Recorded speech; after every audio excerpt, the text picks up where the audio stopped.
Sudarlun, ratusan hektar tanaman padi milik petani di kawasan Aceh Besar mulai menguning dan kering. Hal ini dikarenakan musim kemarau melanda kawasan tersebut selama beberapa hari terakhir, sehingga menyebabkan tanaman padi kekurangan pasokan air. Selain itu juga dikarenakan jebolnya irigasi yang selama ini mengairi lahan sawah di Aceh Besar.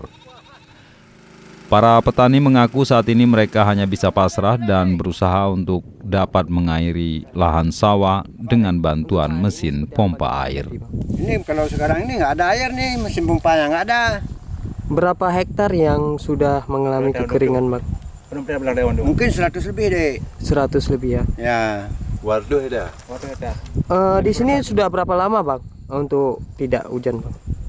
Ini udah 2 bulan nggak ada. Udah 2 bulan nggak hujan, Bang. Nggak hujan sini. Untuk sumber airnya sendiri dari mana, Bang? Itu di proyek bisa.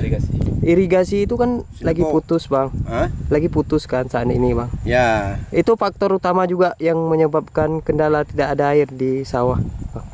Ya memang kalau nggak ada di proyek ini nggak ada deh. Nggak ada ya. Di sungai pun udah kering kan. Di sungai udah kering juga, Bang. Ya. Berarti ini terancam gagal panen, Bang. Ya terancam lah deh kalau nggak ada air. Oh. Ini sekarang air nggak ada, membutuhkan air kan. Nah, ini macam mana padinya mau hidup nggak hidup?